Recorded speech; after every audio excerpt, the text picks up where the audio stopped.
Hello' everyone, আজি মই ভাৰতীয় সংবিধানৰ ওপৰত অতি গুৰুত্বপূৰ্ণ 20টা প্ৰশ্ন আলোচনা কৰিম। ইতিমধ্যে মই প্ৰথম ভিডিঅ'ত 20টা প্ৰশ্ন আলোচনা কৰিছোঁ, সেইকেইটা যদি চোৱা নাই আপোনালোকে চাই ল'ব। প্ৰথম প্ৰশ্নটো হ'ল, ভাৰতীয় সংবিধান ৰচনাৰ বাবে গঠন কৰা সংবিধান সভা গঠন হৈছিল। এইটো কি অনুসৰি গঠন হৈছিল? প্ৰথম অপশ্যনটো হ'ল কেবিনেট মিছনৰ প্ৰস্তাৱ অনুসৰি, ক্ৰিপছ মিছনৰ প্ৰস্তাৱ অনুসৰি, ব্ৰিটিছ সংসদৰ আইন অনুসৰি, ভাৰতীয় স্বাধীনতা আইন অনুসৰি। ঠিক আছে, শুদ্ধ উত্তৰটো হ'ব কেবিনেট মিছনৰ প্ৰস্তাৱ অনুসৰি। কেবিনেট মিছন কেতিয়া আহিছিল ভাৰতত? 1946 চনত। ঠিক আছে, এতিয়া 2 নম্বৰ প্ৰশ্ন, সংবিধান সভাৰ প্ৰথম অধিৱেশন হৈছিল। সংবিধান সভাৰ প্ৰথম অধিৱেশন কেতিয়া হৈছিল? তাৰমানে অপশ্যন এ 26 নৱেম্বৰ 1946, অপশ্যন খ 15 আগষ্ট 1947, গ 9 ডিচেম্বৰ 1946, 26 জানুৱাৰী 1950। এইটো শুদ্ধ উত্তৰটো হ'ব 9 ডিচেম্বৰ 1946।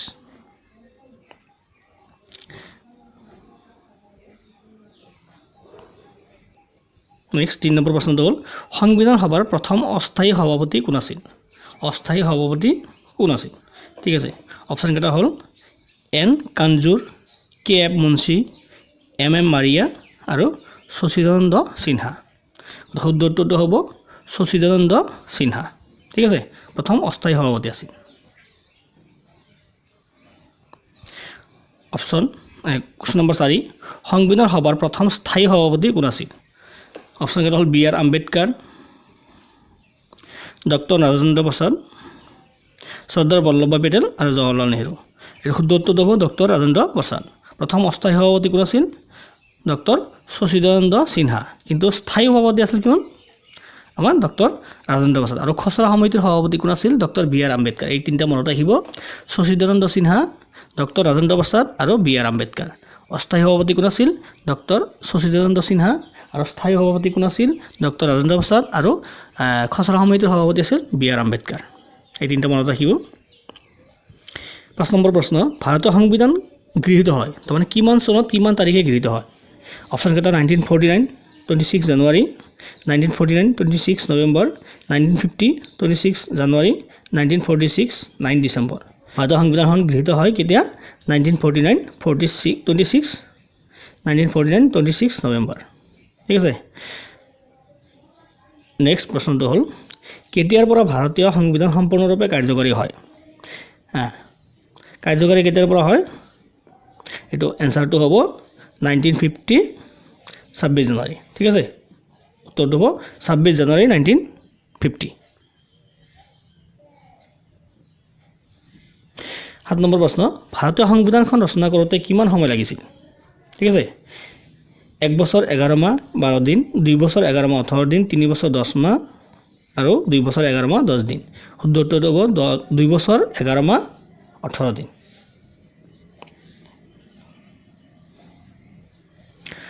ভাৰতৰ সংবিধানৰ প্ৰস্তাৱনাত ঘোষণা কৰা মতে ভাৰতবৰ্ষ এখন সাৰ্বভৌম গণতান্ত্ৰিক গণৰাজ্য, সাৰ্বভৌম গণৰাজ্য, সাৰ্বভৌম সমাজবাদী গণতান্ত্ৰিক গণৰাজ্য। অপশ্যন গ সাৰ্বভৌম সমাজবাদী ধৰ্মনিৰপেক্ষ গণতান্ত্ৰিক গণৰাজ্য। অপশ্যনটো হ'ব এইটো। ঠিক আছে, ছভৰেইন ছ'চিয়েলিষ্ট ছেকুলাৰ ৰিপাব্লিক। ঠিক আছে, ডেম'ক্ৰেটিক ৰিপাব্লিক। 9 নম্বৰ প্ৰশ্ন, পোন প্ৰথমবাৰৰ বাবে সংবিধানৰ প্ৰস্তাৱনাটোৰ সংশোধনী কৰা হৈছিল? মানে কেতিয়া প্ৰিএম্বলটো সংশোধনী কৰা হৈছিল প্ৰথমবাৰৰ বাবে? তো 24তম সংশোধনীৰ দ্বাৰা, 42তম সংশোধনীৰ দ্বাৰা, 44তম সংশোধনীৰ দ্বাৰা, 40তম সংশোধনীৰ দ্বাৰা। এইটো আপোনালোকে মোটামুটি জানে, 42তম সংশোধনীৰ দ্বাৰা। আৰু 42তম সংশোধনী কি বুলি কোৱা হয়? মিনি কনষ্টিটিউশ্যন বুলি কোৱা হয়। ঠিক আছে, ক্ষুদ্ৰ সংবিধান বুলি কোৱা হয় 42তম সংশোধনী। তাৰমানে বহুত সংশোধনী কৰা হৈছিল 42তম সংশোধনীত। 10 নম্বৰ প্ৰশ্ন, জৰুৰীকালীন সময়ত তলৰ কোনকেইটা শব্দ প্ৰস্তাৱনাত সোমাবলৈ প্ৰস্তাৱনাটো সংশোধন ঘটোৱা হৈছিল? ঠিক আছে, জৰুৰীকালীন সময়ত তলৰ কোনকেইটা শব্দ প্ৰস্তাৱনাত সোমাবলৈ প্ৰস্তাৱনাটো সংশোধন ঘটোৱা হৈছিল? সমাজবাদী ধৰ্মনিৰপেক্ষ সমাজবাদী গণতান্ত্ৰিক, ধৰ্মনিৰপেক্ষ গণতান্ত্ৰিক, সাৰ্বভৌম গণতান্ত্ৰিক। এটা হ'ল সমাজবাদী ধৰ্মনিৰপেক্ষ ঠিক আছে 11 নম্বৰ প্ৰশ্নটো হ'ল ভাৰতীয় সংবিধানখন হ'ল পৃথিৱীৰ ভিতৰত দীৰ্ঘতম সংবিধান পৃথিৱীৰ ভিতৰত চুটি সংবিধান পৃথিৱীৰ ভিতৰত কঠিন সংবিধান আৰু পৃথিৱীৰ ভিতৰত নমনীয় সংবিধান এটা আপোনালোকে জানে পৃথিৱীৰ ভিতৰত দীৰ্ঘতম সংবিধান